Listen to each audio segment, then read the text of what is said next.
Top stories for the hour: Abiy and Salva Kiir hold talks to boost trade and regional cooperation. And Ethiopia moves to transform industrial parks into multi-sector economic zones.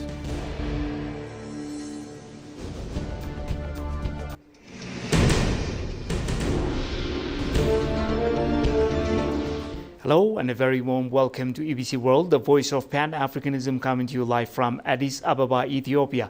I'm your host, Binyam Alamayo. It's now 8 p.m. here. Please do stay with us. And now, moving on, Prime Minister Abiy Ahmed held bilateral talks with South Sudan's President Salva Kiir Mayardit, focusing on key issues shaping the region and the two countries' shared future. Prime Minister Abiy warmly welcomed President Kiir at the National Palace during the latter's two-day official visit to Ethiopia.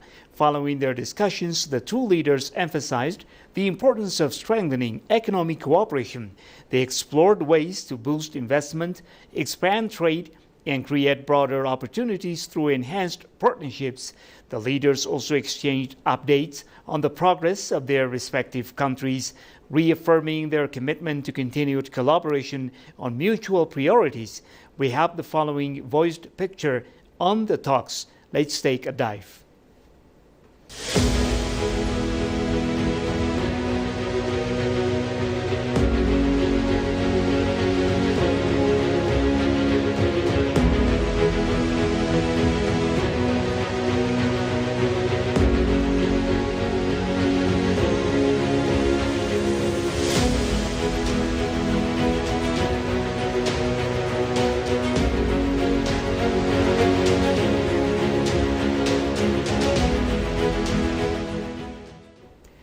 Tonight, we turn our focus to Ethiopia, one of Africa's fastest growing economies, now standing at a critical crossroads in its industrial development strategy. For years, the country's industrial parks have been synonymous with textile manufacturing, with low-cost, labor-intensive production aimed at global export markets. But now, a bold transformation is underway. Let's take a deeper dive.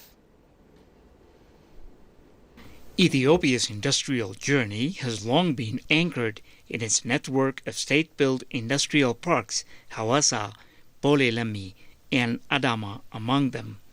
These hubs have attracted foreign investors, created thousands of jobs, and positioned Ethiopia as a competitive player in garment manufacturing. But reliance on a single sector has also exposed vulnerabilities. Global demand fluctuations, supply chain disruptions, and rising competition have highlighted the risks of overdependence on textiles. Now, policymakers are aiming higher.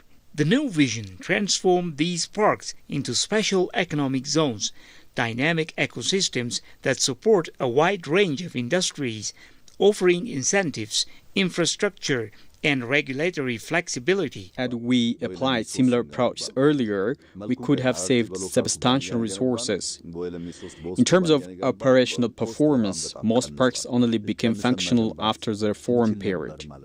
They had been built earlier but were not operational. The results we see today are largely post-reform achievements. Investor numbers tell the same story. Previously, there were around 36 investors in industry parks. Today, there are more than 300. At the heart of this transition is diversification. Agriculture remains Ethiopia's economic backbone. By integrating agro-processing into these zones, the country aims to move up the value chain. In the case of Ethiopia, for instance, it was really centered on a national priority.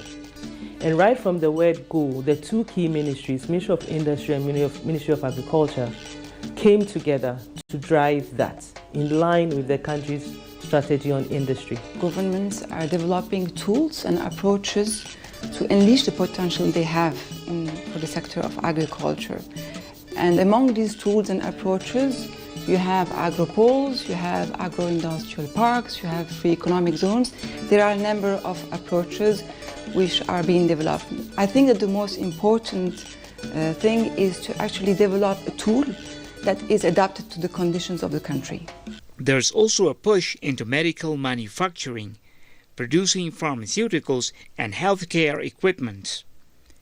Perhaps most ambitious is the move toward aerospace and advanced manufacturing, leveraging Ethiopia's strategic investments in aviation and technical training. Experts say the shift reflects a broader rethinking of development strategy.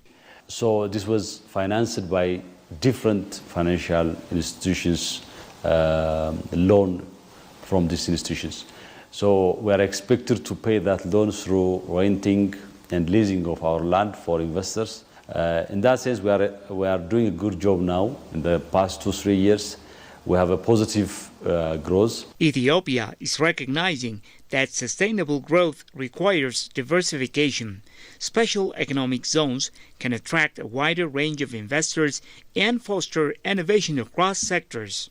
Success could redefine the country's economic trajectory and offer a blueprint for industrial transformation across the continent. Ethiopia's Minister of Foreign Affairs, Gideon Timotheos, met with his Norwegian counterpart, Espen Barth Eide, in Oslo to discuss ways to strengthen bilateral cooperation. The meeting took place during the Minister Gideon's ongoing visit to Scandinavian countries.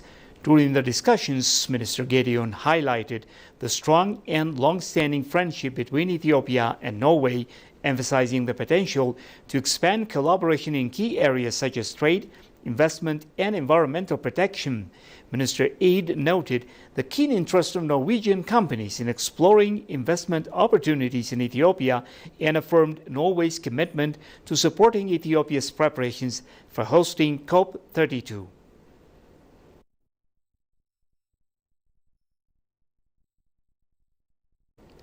In a similar vein, Finnish ambassador to Ethiopia, Sinikka Anita, said the partnership between the European Union and Ethiopia is undergoing a significant shift from traditional development cooperation toward increased investment and private sector engagement. In an exclusive interview, the ambassador noted that Finland views the platform as critical for advancing this transition.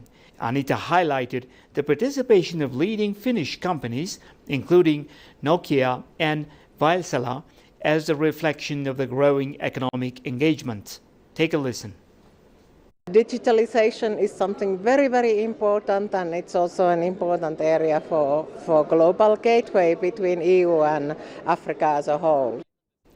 The ambassador also pointed for ongoing cooperation in climate and meteorological technology, noting that Vaisala, in collaboration with Finnish partners in Ethiopia's meteorological institutions, is implementing advanced weather radar systems in the country. Take a listen again.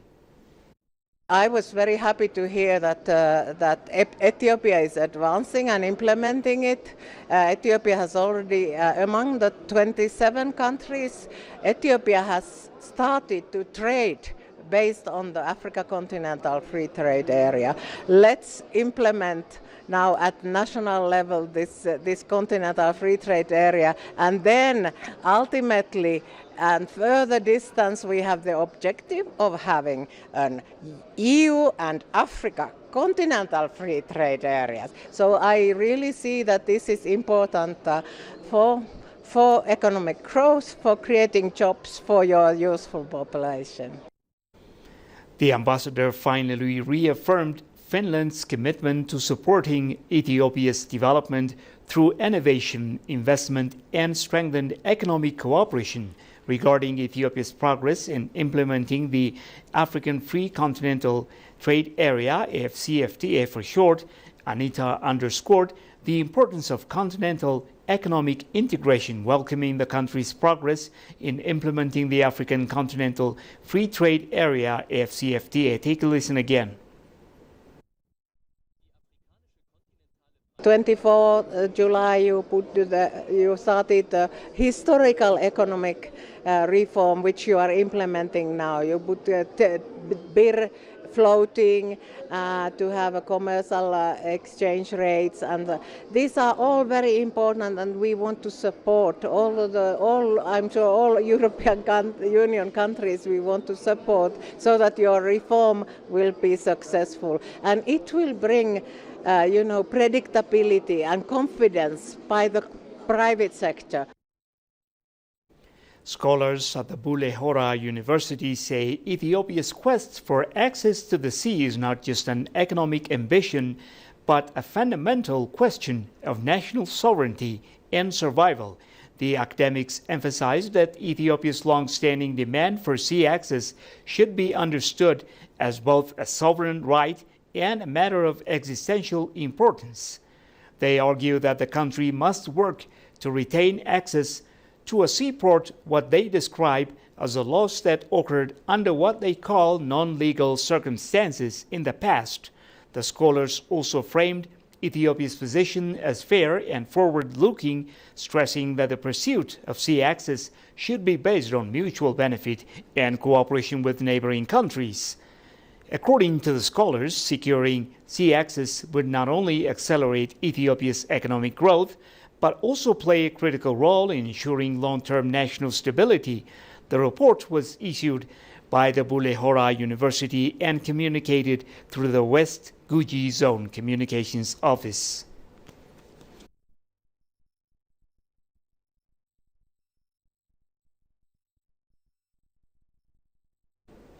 You're watching ABC World, and now a quick recap of the major stories making headlines for the hour. Abiy and Salva Kiir hold talks to boost trade.